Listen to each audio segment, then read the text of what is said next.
Welcome back to the Coffee and Cream Pod, where it's available on any platform that you get your podcasts. Don't forget to follow us on Instagram at CNC Pod and subscribe to our YouTube channel to leave questions and comments. We also now have a new intro song made by a fellow classmate, and here it is.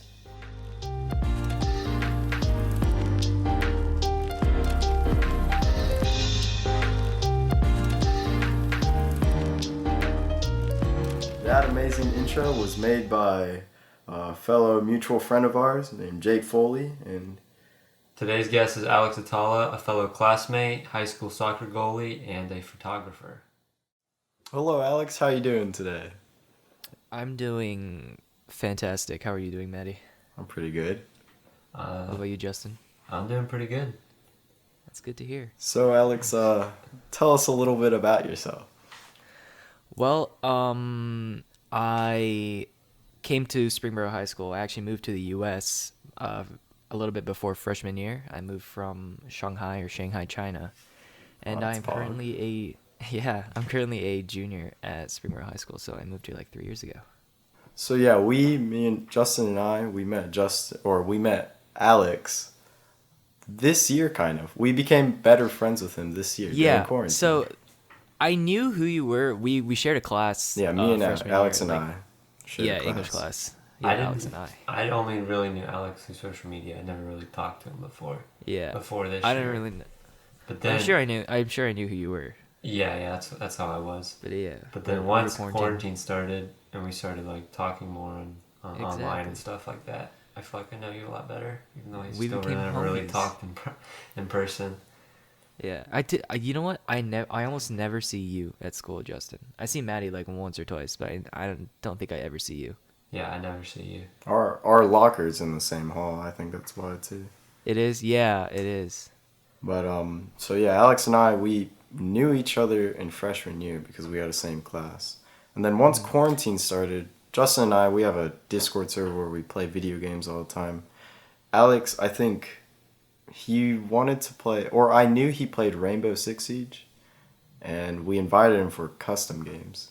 Is that how it started? At the time? I think so. Yeah. At the time, because I was always in this Discord chat, but I never spoke to anyone. And then one day I was like, you know what? I know Matthias. I'll just join it. And then flash forward like a few months. I joined in like March or something. Yeah. And then now we're besties, you feel? Yeah, absolutely. I mean, we talk to each other online, of course. It's not in person as much, but we talk to each other quite often. Yeah. I think it's like 4 or 5 times a week. I talked to you a few times, Maddie, freshman year when I was in your English class. That's true. I'm pretty sure we worked on projects and whatnot. I don't remember a lot of freshman year. It's kind of just a fever dream for me. Like at least like the first half. So So you moved into Springboro freshman year. I did. So you came from, you said, Shanghai, right? I did, yeah. I lived there for about 8 or 9 years. I want to say 8 years. Moved in 2010, came back 2018. Before that, I lived in Phoenix, Arizona, which is where I was born. But I thought you were born in China and then came here. No. So you were born in Phoenix, I was born in moved Arizona. to China, and Yeah. then came back. I gotcha. Yeah. And that whole first year of being like in Springboro, in the U.S. in general, was just like, it's kind of hard to remember. Really? Yeah. I just like to put it in the back of my head because it wasn't really like the best of times for me. But now I'm doing a lot better, like in general, I'd like to say. That's pretty cool. There was just a bunch of like culture shock. Yeah, not, like problems sense. with not like fitting in. Yeah. Yeah, I mean, it's crazy going from one completely different country, a different culture, to come back. Exactly. I mean, China was kind of like your formidable growing years. Yeah, like it formed you as a person. That's where like I knew the city, I knew everyone there, I knew everyone at the school, and then just to go from knowing pretty much everything to knowing little to nothing, it was a big change. Yeah. Yeah. I remember moving from my old town in like 3rd grade to here, and I thought that was hard because I left my friends, and I was like, Where'd you go from Miamisburg to Springboro. Really? So it's only the town right over. And I was But like, the thing is, so it's still a transition. Yeah, any transition, especially at a young age, Exactly. I feel like is a little difficult to get used to. Yeah. Mm-hmm. So do you remember much about Arizona, or is that too early? I actually do. I remember quite a bit about Arizona. I remember like where I lived, the area. I remembered a few neighbors. I remember some really strange, like, one or two things about school, like things that happened at school, like very specific events that happened. For example, I remember one of my friends, he was playing on this playground. I remember it was dead heat of summer, so it was what, like 110 degrees or something. It gets hot in Arizona. And I remember he was running around and then he fell and he hit his head on a play set and he was gone. He was gone for like a week, and we were like, Oh, jeez. Did he die? Did he die? Are you in like He came- second grade at this point? I was right? I wasn't even no. I moved to China in first grade, so this was Oh. before first grade. So you're just a little This was kid. before first grade. Yeah, and then he came back and he was super hyped. He's like, guys, look. He shows like stitches at the back of his head, and at the time Oh, we were jeez. like, yo, that's crazy. But yeah, I remember I seem to like pick up little things like that. I don't know why. It just sticks with me. I don't remember anything before probably first grade. I just don't recall much. There's like little small memories, but nothing, noticeable. I feel like I remember most, like preschool and on. I pretty much remember most things. Yeah. What is a event? Like if I asked you to talk about Your preschool one thing that years. happened in preschool that you remember, like a good story, what would you say? Well, there was one day I was in class, and me, this other guy who was my friend, and this girl who I just remember it was a girl. I don't remember who it was at all. I remember who the guy was. But Someone you know now? I mean, I know who they are. We're not okay. friends anymore. But Okay. we would always like play tag, and basically she would like chase it, or she was it at the time, like in tag, and so she was chasing us around the class, and my friend, like dove under the table and like would just always like that was his signature move. He'd always just dive under the table to get away. But then I would run away, and I got in big trouble for running. And I got so mad because he would always just dive under the table and like make a mess. But then I would just like run, and I was the one that got in trouble. So that's like A preschool memory. How could you? probably the biggest preschool memory. What a naughty, rebellious little boy. Right away. See, I don't remember much about. I remember one thing in like first grade. I think a girl in my class peed her pants right next to me, and her seat was like a little puddle. This girl, I don't think she would ever listen to this because it was awful. in a different town. But Yeah. that's all. That's like a big memory. But besides that, I don't remember things like that. That's what stuck with you. It's all a blur. Kindergarten to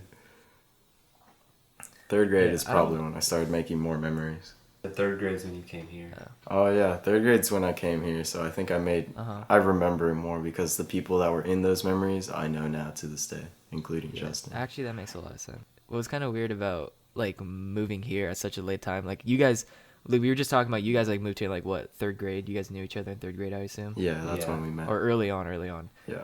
And it was hard to like intertwine myself in different friend groups that have been knowing each other for years and years, and you guys were nice enough to like let me hang out with you guys and play games with you guys. Yeah, we chill. Which I really appreciate.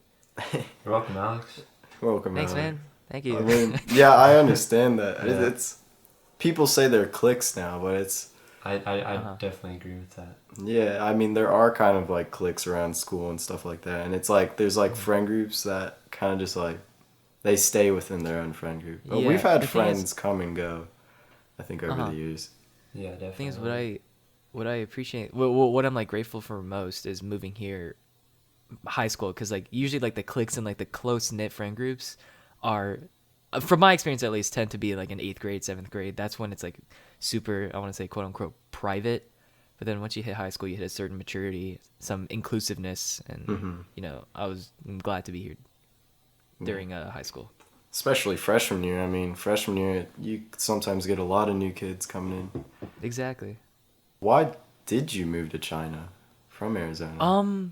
So my dad works at the time and currently he works for an aviation company. Well, GE, like they make fridges. That's what they're most popular known for. But he works on aviation, and he had a project to create like a the first, I want to say, Chinese made plane, like Chinese locally made plane for GE. And Dang, then that sounds pretty cool. they were like, you can move. They told him you can move to China and like visit your family, or you can bring the whole family. And my mom, of whom is Chinese, was like, you know Ah. what? This is a fantastic opportunity. Yeah, absolutely. So, yeah, and it really is. I'm super grateful for it because it changes how I see a lot of things. Absolutely. And then once the project was supposed to end in 2012, so we were supposed to only be there for 2 years, and then it just got pushed back and then pushed back. Next thing you know, I am an 8th grader, and they're like, yeah, you guys are ready to move back. So they And did. then, yeah. They did finish the project then. They did eventually. Yeah. Did you move back as soon as the project was finished, or were you there longer? The project ended, I want to say, like October of the year before, but my dad was like, just let us like finish the school year. And the company was like, yeah, for sure. And the thing is, it wasn't supposed to be Ohio. It was one of 3 choices. It was going to be Ohio, specifically Springboro, Clearwater, Florida, I think, or somewhere in Florida. That sounds nice. Yeah, no, missed out on an opportunity. Why live here in Or- Ohio? I don't know, and it was Germany or something like that. Oh, that also sounds kind of epic. Right? But I'm happy. At the time, I was like, "We're in Ohio. I'm in Ohio. We could be in like Germany or Florida right now." Honestly, looking right now, like I'm kind of happy to be here. Yeah, of course. I mean, Yeah. I'm happy you're here. exactly. Oh, thank you. But it's just funny to think like, what if, like my dad made the other decision to go to Florida or to go to Germany? Like, where would I be right now? Yeah, your life would be completely different. Or, Dude, I'd I speak guess, German. from... You'd have to Oh, learn. that's You'd have to true. learn German. I'd have to learn German. That'd be so cool. We used to have German classes in Did you guys actually? Springboro. Yeah, Yeah. but they cut them out actually the year you moved. I think I remember something about that. I don't know. Yeah, some of also- our friends. Yeah, some of our friends took German, but they weren't offered at the junior high. They had to go to the high school in the middle of the day to take Yeah. it. But yeah, Okay. then they took it out. Yeah. That sounds pretty Not cool. enough people did it, so... I don't know, too many people That's gonna. took gonna be- French and Spanish. Yeah, that's gonna be French in a few years. Not many people are gonna take it. Spanish is the superior language. That is what I'm hearing. I don't know about that one. No. I No. don't know. That's... All the French teachers, like this year, last year, and the year before, are always like, get more people to join French. Like we often like go to the junior high during lunch and try to recruit people to join French as if it's the army. You take French, right? I do. I just found out I am the only person in the school that is taking the AP French exam. Really? I'm in an AP French class with a few other people, but none of them are taking the exam. How many people are in the class? 5, Oh. So there's I only think- 5 AP French students. 5, and then one of them's online, and it's quite the small class. Yeah, that's 1 in 6. Which actually sounds like a lot. What is that? 33%? 1 in 6. That's Oh, wait, no. that's 1 in 3. Never mind. What math you in, Maddie? I don't want to talk about it. I'm not into math. He's not in math. We talked about that last podcast. What? Did we actually? Math. Yeah. I already forgot. I actually listened to it in study hall. So, do you have any like cool stories from China that would be unique to China? I do have some cool stories from China. You want to hear some? I would love to hear some. I have a few stories. I'll say one of them just for time's sake and content's sake. So, this is probably my longest, most interesting story. I tell most of my friends this. It's a really funny story. So, this takes place about, I want to say, a week before I actually moved to the U.S. So it wasn't too long ago. And so, just a little context: Shanghai, pretty much a lawless city. There is no drinking age.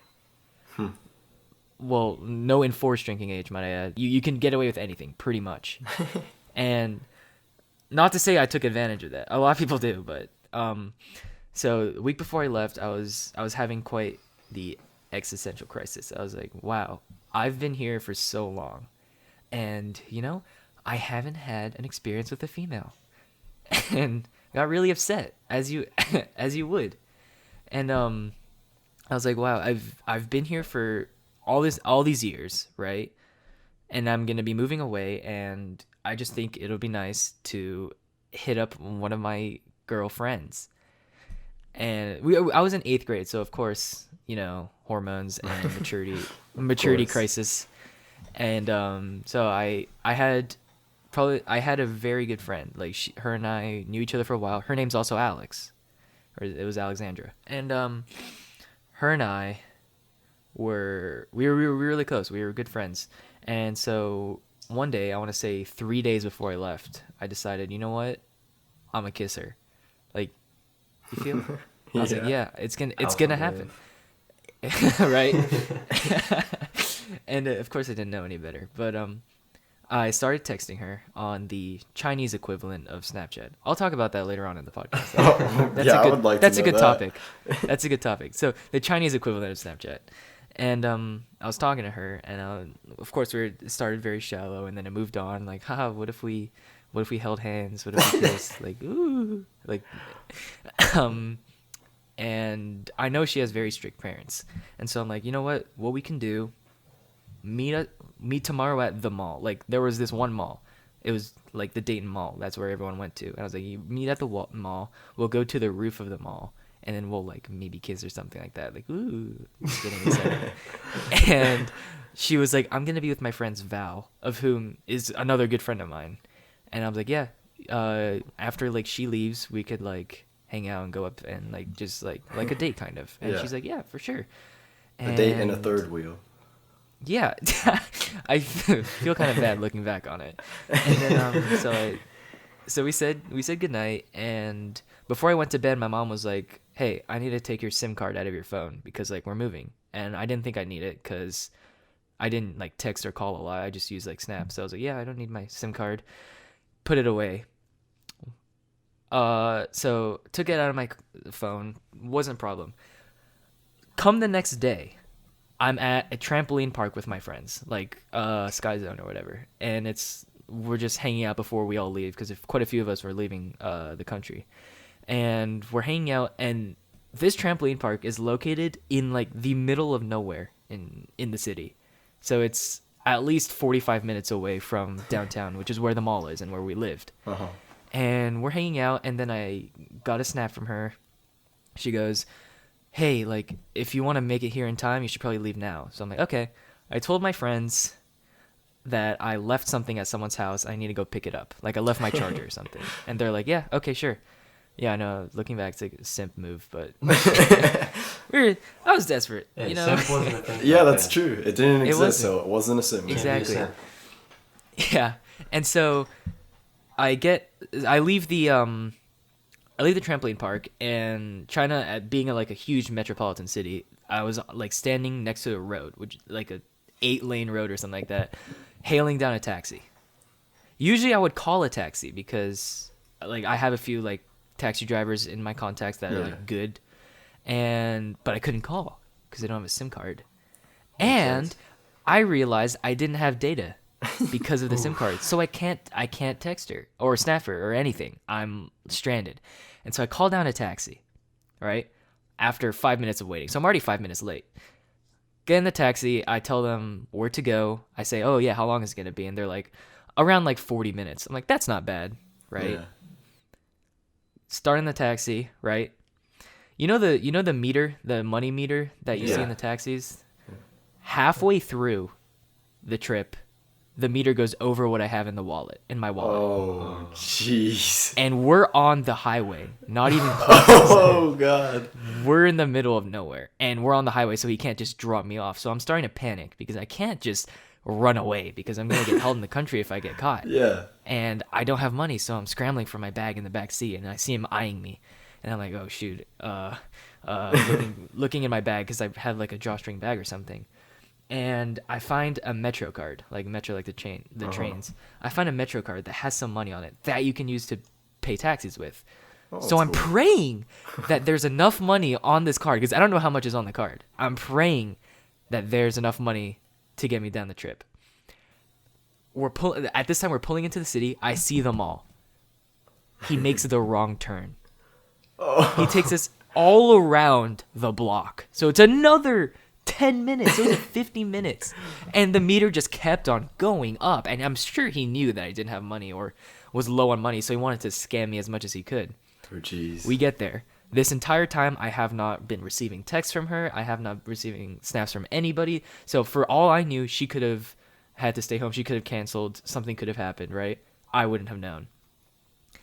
I give him the money and I say, hey, can I pay with this card too? And he goes, yeah, for sure. So I'm like, okay. The payment goes through. I'm like, the weight off my chest is phenomenal. Like it went through. I asked him before I leave, I'm like closing the door. I like open it for a second. Like, hey, by the way, how much do I have on this card? And he goes, let me check. He rescans it. I have 3 RMB, which is $50. That is $50 left on Oh, the card. jeez, you had 50 cents to spare. And I'm like, cool. So I'm like, cool. I'm broke. I don't have any more money, and I have to get back to my trampoline friends who I'm meeting at the mall to eat lunch. So I'm gonna make one of them pay for me or something. And I'm like, you know what? I couldn't care less. I'm gonna get a kiss from a girl. You feel? I sprint into the mall. I'm like running fast. Well, not as fast as you guys because you guys run cross country. But I was running. You know. I get in the mall and I pull out my phone to text her. I forgot, don't have data, so I log on to the mall Wi-Fi. It goes, please enter your phone number. I don't have a phone number. Because you have no SIM card. Exactly. And then I go to the Apple store. I use my intuition. I go to the Apple store, right? Mm-hmm. Log on to the Wi-Fi there. Needs a phone number. So I go to one of the genius people that work there. And I'm like, hey, I lost my mom. Could you like put in this phone number for me? And they're like, yeah, sure. Get onto the internet. The second I see the Wi-Fi icon pop up, I get 50 missed texts and like 10 missed calls from her. Oh, jeez. And she goes, I read them all. She goes, where are you? Where are you? What's happening? Why aren't you texting me back? And I just text her like, hey, where are you? She goes, what do you mean, where are you? I've been texting you for the past half an hour. And I go, long story. Actually, I probably should tell her this story. I don't think I have. So she has no idea. It's been a few years. Her and I are still friends, right? No. And so I'm like, where are you? And she goes, I'm on the 2nd floor. I'm like, okay, cool. I'm on the escalator and I'm walking up the escalator. Like I'm not just taking the escalator, mind you. I am running up it. And I see her with her friend Val. And I'm like, shoot, there she is. Right? And I'm walking towards her, and then like I hug Val too, and we're like hanging out.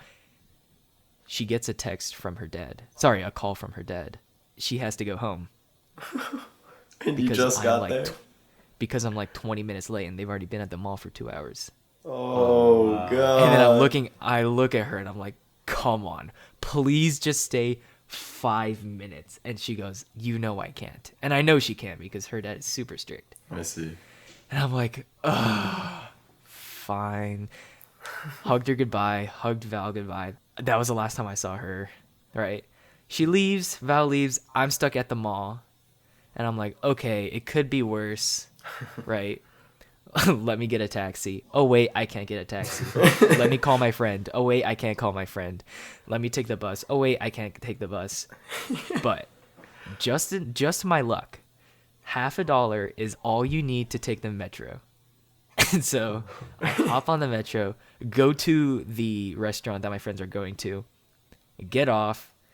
I'm in shambles. I'm like out of breath because I was running, really upset because I didn't get my little kiss, you know. Your goodbye kiss. Don't have any money. Yeah, I don't have any money. And yeah, that concludes the story. Dang. Dang, that's rough. All in 8th grade. See, all in 8th grade. In Springboro, in our like country town. I mean, we're basically country. We don't. there's no way you could have an experience like that. Yeah. That's only something you could have in a city. You go to the K. Yeah, which is a local ice cream shop here. You take the subway to the K. Oh yeah, the subway that runs through our whole city. Do we even No, have we a do subway not. here? We have no. And there's no, like, do we have forms there's of no public transportation in Springboro? Public? No, I don't No. think so. We don't have. The closest would be like Uber. Dayton Mall. That's like because like Oh, there's Dayton like, Mall public does. buses, That's true. Oh yeah. but like that's the closest form of really public transportation. But no, here. Unless you go to like downtown Dayton or something like that. Yeah. In the bigger cities, but in our local town, you can mostly walk everywhere or Bike, drive. drive and it's all within like a 20-minute radius Yeah. at most. Yeah. That's one of the things about living in a bigger city is that you had all that public transportation. Yeah, that's crazy. That was a really nice story. Yeah, I enjoyed Thank that. you.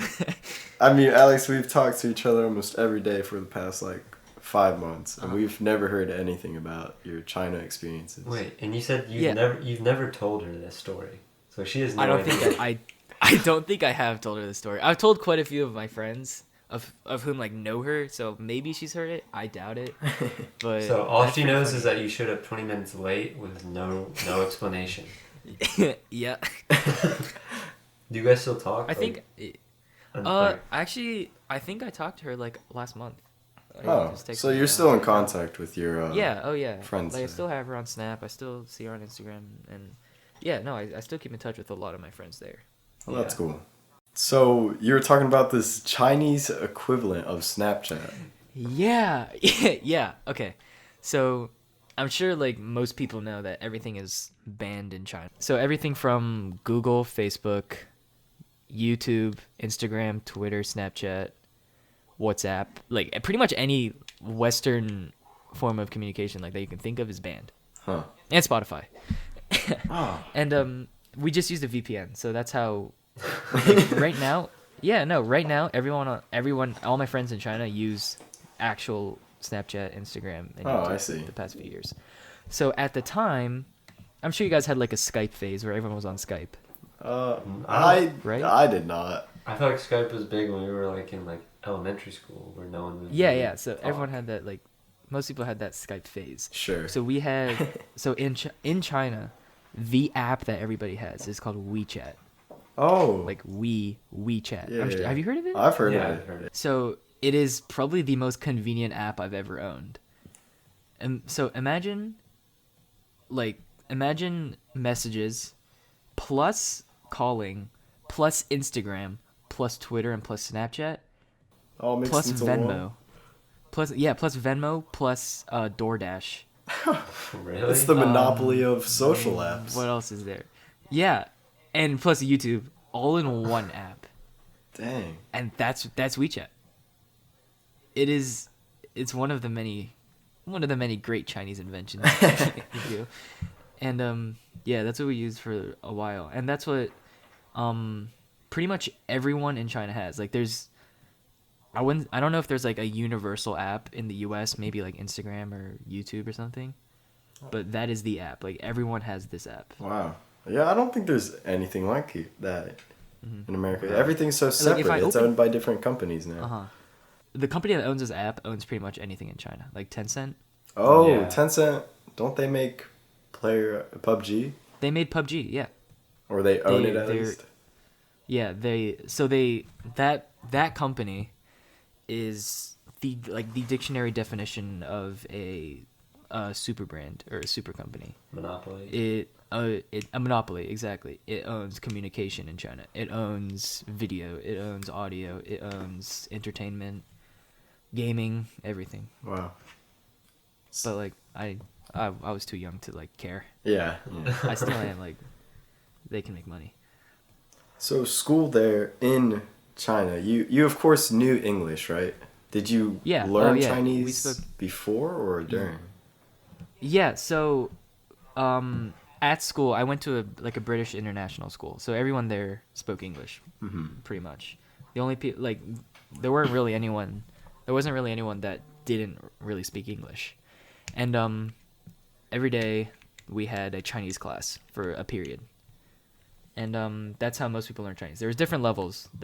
It was the British education system. I see.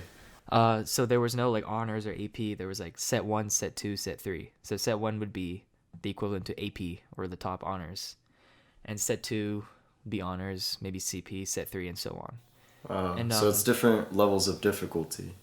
Okay. Yeah, exactly. And instead of like AP, honors, CP, and general, there were like 6 sets of everything. So it was you were with people more similar to your skill group, your skill level. I see. So it wasn't arranged by age in all circumstances, was it? Or for the most sometimes part? it was. So the grades were super small. I had like 50 people in my grade. Oh yeah, that's really And small. in every grade there were around like 40, 50 people. And so sometimes I'd be in classes with younger students or older students. It really depends. Was it just like math as a subject, or was there like, algebra? No, geometry? yeah, no, it was it was math as a subject. So what I liked most about math in that education system is your entire year you go over geometry, you go over algebra, calculus, and stuff. Your first year, like imagine like in 6th grade, you go through all of that at a very surface level. Yeah. And in 7th grade, you go through all of it again, but deeper. 8th grade, you go further into it. 9th grade, 10th grade, etc., etc. So basically, you learn everything, and then every year you just go more in depth. You go exactly, yeah. That kind of makes. That makes sense. But like- sometimes, like for example, in or at least for our school district, we have algebra first, then geometry. But we have it in that order because algebra, I feel like, gives a, like I guess, base for geometry. But in that You apply way, it in geometry. yeah, exactly. But I guess in what you're talking about, do you just learn what you would need to know for like later that year, I guess, and then each year builds on, I'm guessing?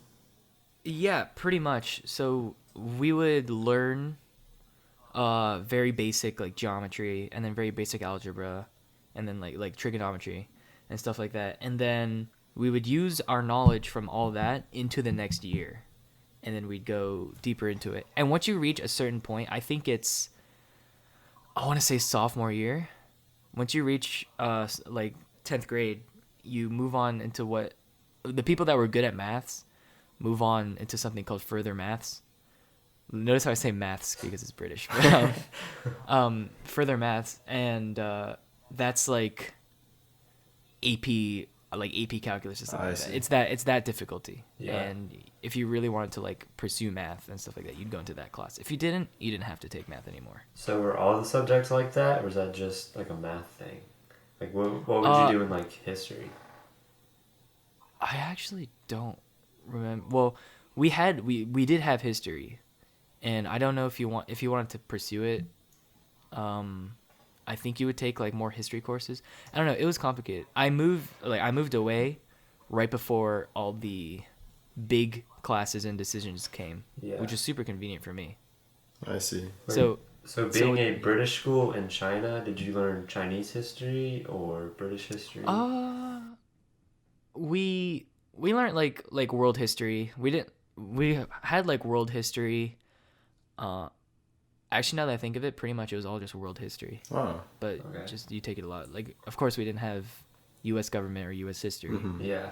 But we didn't have Chinese government or Chinese history. I see. It was just world history. And of course, you couldn't.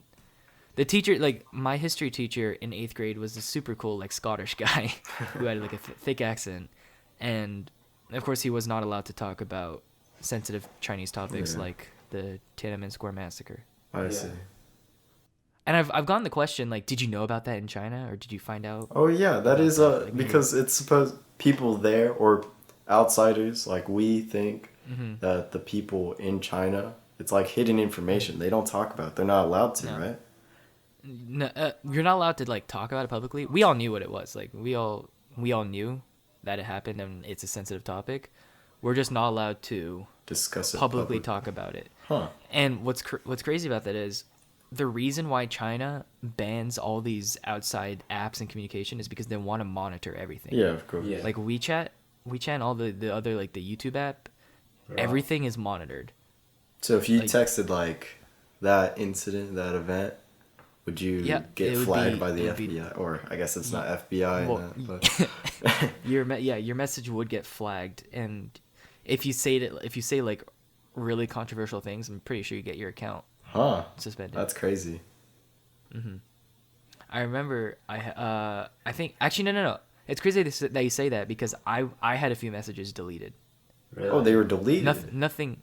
Yeah, like they would not go through. Like they went through for I want to say like 10 seconons and then they were deleted. Whoa, And that's crazy. I got a notification. It was something about the president Xi Jinping. I can't remember what I said, but it wasn't anything good.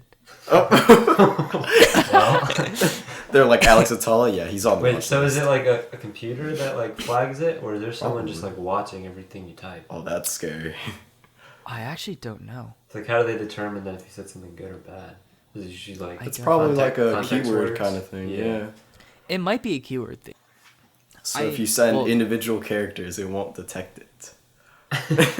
Well, yeah, the thing is, if you say it in English, I'm sure that you wouldn't like get punished. But I think I don't even think it's something I said. I think because I didn't really text in Chinese at all. Yeah. Oh, okay. But I think I copy and pasted something that someone said about the president that I found funny. It was like a meme or something. Oh, okay. Or a tweet. Yeah. Your meme And got I sent it to a censored. group chat. Yeah, I sent it to a group chat and it got censored. Oh, that's crazy. Imagine like And I on was- iMessage or like, I don't know, what else do people use? Well, let's say on Snapchat or something. You just like send someone a text and It then just gets deleted instantly. yeah. Sorry, Yeah, could you imagine? your text, your private message to only one individual is deleted. You say something bad about the government. Because no one does No that in one this does that country. No, nobody talks about. No. Nobody talks bad about the president. No. How could No, you? no one talks about How could politics here. Here. Yeah. Not over private messages. That was one, that was one of the biggest changes or things that I had to like figure out is I heard people like talking, of course, like talking smack about the president or the government. I'm like, yo, dude, Yo, You can't say that. you're gonna get arrested. Shh. Yes, They're yo, listening. chill, They're chill. listening. It's like I think you should delete your message. What are you talking about? No, but the thing is, like, it wasn't like totally secluded there. I went while I was living in China. I would every summer I'd come to the U.S. I'd go to Arizona to visit my Oh, grandparents and my family. Okay, so you still were like, you weren't completely out of the loop when you like came here. No, of course not. I was in China. I like made YouTube videos and I would tweet and I'd be on Snapchat. So and I had friends in the U.S. So I wasn't living under the rock. It wasn't like North Korea per se. Yeah. It wasn't. We weren't like completely secluded, but you know there were definitely some things that I had to find out when I moved here. I see. A little adjustment. Mhm. So you were saying you made YouTube videos. You're into that graphic design, graphic media, wow. I guess you could say, Photoshop and video What a editing. what a segue, man. I know. Look at that. Good job. Yeah. I do. I'm very much into, visual arts and media production and photography, videography, cinematography, etc. How'd you get into that? I think I've always had a fascination with movies and films because I always remember when I was young, even before I was into videography, thinking to myself while watching a movie, like, wow, I wonder how they got that shot. Like that's really cool. And so we went on vacation holidays a lot, and my dad had a camera, and he was fairly into photography himself, not as much. And he handed me the camera, and I started taking pictures, like nothing super interesting, like taking pictures of some trees, maybe a cat, the Yeah. beach. And I was like, you know what? These are kind of cool. And I showed them to my parents, and they're like, yay, yeah, these are kind of cool. So Pictures of So a I started cat. taking That's kind of cool. yeah, I started taking more, and then what really started getting me into it is, so we had one of the classes that we had to take was drama in school, which was like theater or something Yeah. like that. Mhm. It was like a mandatory theater class, and we had some film projects, and I was like, you know what, I'll run point on this, I'll take it. And in the group, I was recording, and then I had an editing software. I was like iMovie or something, and I was like, yeah, you know what, I'll put this together. And most people liked it. They were all like, wow, it was really funny. And I was like, yeah, I started doing it more. And then year after year, I started getting more into, video production and, perfecting the craft that is, what you do now today. yeah. So Yeah, exactly. are your videos on YouTube just like video, like Home videos. yeah, Kind of? like what are they about? Are they like Um, any specific topic, or is it it just is, you yeah, just it is filming pretty, stuff? it is more specific. So, that's a good question, actually. After I started getting into like film, I played a lot of like Call of Duty type games, like first person shooters, and then I got into the YouTube side where it's like competitive Call of Duty or trick shotting or like that, like Call of Duty YouTube. And so I was like, hey, there are people that edit these videos for teams, like FaZe Clan or something like that, which is a huge Call of Duty team. And at the time I was like, I'll start like making these videos. And that's really what started getting like my passion for Give me a second. I don't know why. what happened. Justin broke. No, I broke a little bit, and then Matthias started breaking. Well, you see, I laugh a lot when other people laugh, and I just saw when you mentioned. I'm kind of glad I'm not there right now because I would not be able to. Oh, we control probably myself from laughing. Yeah, we all three of us we just. It'd be a nightmare. Yeah, so Justin, I don't know, he cracked when you said, Call of Duty YouTube. Because, I feel like every little kid starts off by playing games. Yeah. I just imagined you, like, playing Call of Duty and being, like, the toxic 12-year-old. And then posting it on YouTube. That's not even, like, wrong. I'd be like, yeah, dude, your mom, bitch. Or whatever. Anyway, Yeah, but, yeah, I started editing Call of Duty videos, and it would be like to music with some cool effects, like slapping them on. And then I started like, there were like teams that were like hiring editors, Yeah. Yeah. and that's what I started to like really start taking it seriously. Like it wasn't really much a hobby anymore. It was more A job. it was kind of a hobby, and I did it for money, and I did it for exposure. That's cool.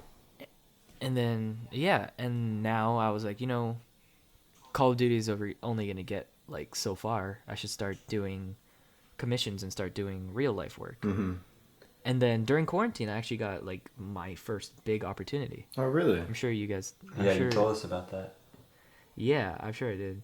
It was this retail, not really company, this retail personality that he resells, like hype clothing like Supreme, Off-White, and like shoes, sneakers, and stuff like that. And he works in like LA, and he's the shoe or the sneaker like vendor to a lot of like a distributor. TikTok creators. A distributor, that's the word I was looking for. Thanks. And he found me off of TikTok.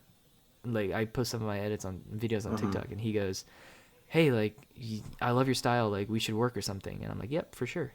And so we got in contact on Instagram, and then he goes, "Yeah, I'm looking for like a commercial or promotional video for my company, and we're launching our website soon." I was like, "Yeah, that sounds awesome, right?" And so he sent me a big box, and I think the contents were worth at least $50,000. Wow. In total. And I was like shaking when I was holding it because I really did not want to like ruin anything. And it was like 2 or 3 pairs of shoes, some shirts, some Supreme Oreos, of which I still have actually. Just in the package you haven't eaten though? I've eaten. So it's packs of 3, and I opened one of them. They're not very good. Oh. I'll leave you with that. Whoa. They're not really good. Sorry, Supreme. But and I had to make that promotional video, and I got paid like $500 for it. Wow, And that's then not bad. I had yeah, and I sent everything back, but he let me keep the Oreos. That's cool. Yeah, and I'm actually still doing work with him today. Really? I actually have a project that I'm gonna do later on today for him. Are you Yeah, allowed he's to, a super you nice allowed guy. to tell us about that? Or is that Yeah, it's a sneaker review on YouTube. So you just make you just edit his videos kind of. You're his video editor. Yeah, well, this is actually my first video edited video for him. Usually I touch up his photos. Like he pays me to like, it's actually, he actually doesn't really have a concept of it. I hope he doesn't listen to this. But he doesn't really have a concept of it, because anyone who's taken digital media arts could do what I do for him sometimes. Yeah. Like, just change the color of this, like remove this. And then he pays me like $15 for it. I'm like, yeah, say less. And then now I'm editing a YouTube video for him. It's a sneaker review. It's the first one on his channel. So is this like a career you want to pursue, like something in editing? That's a good question. I know, and I'm sure like most people know, it's super difficult to get into like the Entertainment film industry. movie business. Yeah, exactly. That whole industry is super. It's really selective and it's really picky, and so you have to be in the top like 1%, or you have to get lucky. It's really all connections. Yeah. Like A you lot can of be that media super stuff, talented. You can be super talented, but you just don't have the right connections. Which is why I'm trying to build as many connections like right now. Of course. Yeah. And it would be a dream to get into that career professionally and make enough money to like sustain myself and a family in the future. But that's the thing. It's kind of a gamble. Yeah, definitely. Exactly. But you should pursue. I mean, we're so young. We're still in high school. We have time. You have time. Plenty of time. And I'm glad I started this like early on in my life, so I Definitely. can carry it on into the future. But yeah, it's a really good question, and I'm asking myself that question a lot. Like, is this something that is worth taking on? And I think it is. And like a lot of people tell me otherwise, but like it really isn't gonna change. I mean, I Like, feel of like course I'm gonna. as the world like changes more like electronically, like jobs like that are just going to become more necessary and more needed. So people like you who are going to have already have years of experience are going to be like Absolutely. something that's very wanted. Yeah, you're completely right. Like, it's as people are like, this job, this thing that I do wouldn't have existed 10 years ago, 20 years ago. Oh, not at all. Technology has increased. Exactly. It's developed a lot in the past years, couple of years even.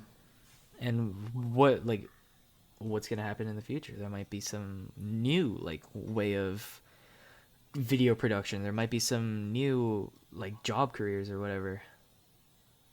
And I was actually gonna ask you two that, like, on the topic of pursuing in the future, like, what do you guys want to do? So we talked about that in the last pad actually. Podcast. But for really? people, for you, we'll just sum it up. Basically, Justin wants to be a roller coaster engineer. And Matthias Really? wants to do just like graphic or software engineer. Yeah, software engineering. So just like That develop sounds- programs. Justin wants to make cool roller coasters. Okay, I think no. I think I did listen to that podcast, and I just went over my head. But I was gonna ask Justin, like during study hall, I was thinking of this. Yeah. Why that specific, career path? Why roller coasters? Well, I mean, I've always like people go to amusement parks and enjoy, roller coasters, but I've always like known more about them and like known how they were made, the like companies that made them, like what goes into doing that. And so then I have like stuff on my computer where you can like basically make roller coasters, and it's like super realistic, and it takes a long time to like make a decent one, and so I just get into that and feel like I have knowledge on that. So.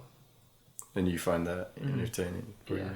I mean, I do it for fun, so I see. obviously, I mean, it's like you have to get all the, like there's different energies, and you have to kinetic potential energy, it measures it out and stuff like that.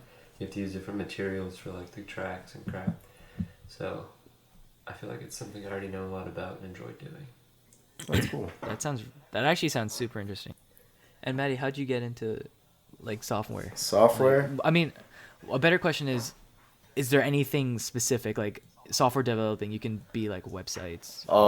Honestly, I would love to make video games. I mean, it's not Really? Just like I guess with Justin's roller coaster thing. It's not like you can, I don't know, you can't make a lot, and it's more of a gamble, kind of like how you said with your media stuff. Mm-hmm. Because it's not like video game developers, all of them become, super successful. I mean, there are tons of failed games out there. But I would love to develop a game. I'd love to make my own kind of game.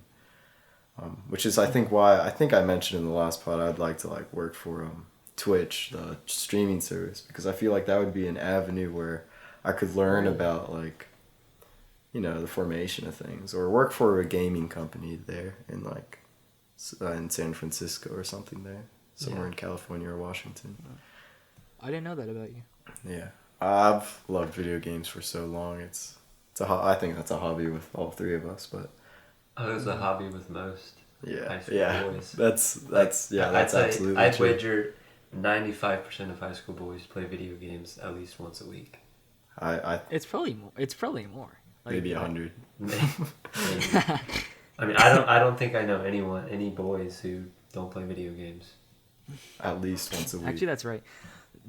It's crazy that you say that, because a lot of, like, when you guys invited me, well, Maddie, when you invited me to the Discord, I recognized a lot of people in this Discord. I was like, wait, wow, I didn't know that they like played video games as much, or played this game in specific. Yeah, it's crazy the amount of people we found out. When quarantine started, our Discord probably only had, I would say, 20, 30 people. I'd say like 15 to 20 people, just like our close group, and now I think we're over 100 people. We are over 100. From like around our. You guys are over 100? I think so, yeah. Oh wow, you are. It's crazy the community that I feel like was really created when quarantine happened, when all this started happening, because you know we're all at home, and to communicate with others you usually do it online, and through this Discord I feel like we've gotten to know so many other students that we see at school but don't talk to often, and here we've all connected under like common games. Like you, Alex. Like you're a perfect we didn't ever example of talk it. to you until quarantine started and started playing games together. Yeah, video games bring people together. Yeah, that means video games are good, and we should play them more often. That is good. you should submit this whole podcast to like research. Wall Street Journal. TED Talk. TED Talk. Why video games are important for society. It brings the boys together. Exactly, And the girls. and the We do have girls. quite a few And girls in there this are Discord. there are a couple girls in this server. I feel like with quarantine, the video game industry like shot up a lot because Probably. everyone was at home, and so That wouldn't surprise me. yeah, just like TV, movies, and video games probably shot up the most once like March hit. Absolutely. Anyway, we're coming towards the end of this podcast. Thank you, Alex, so much for coming. Yeah, thanks, Alex. Thank you for having me. No problem. You're problem. our It's first. actually really nice. You're our first guest. Yeah, you are the first guest. So, and I think Yeah.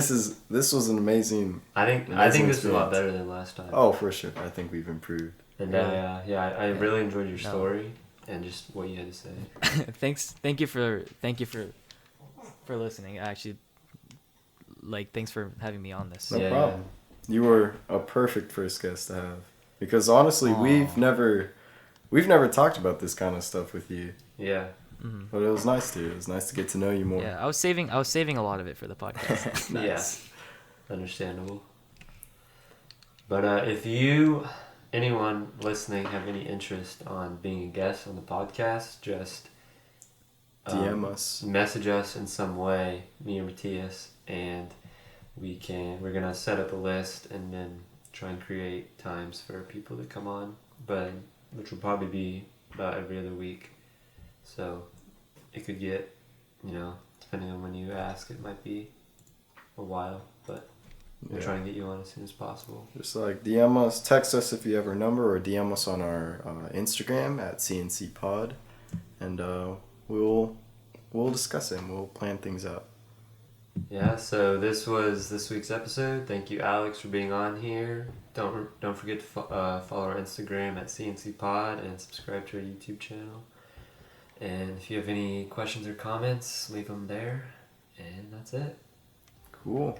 Thank you, Alex. Thank you, Alex. Yeah, thank you for having me. No problem, No man. problem. And We'll so see you guys. See you next time. Peace. Ciao.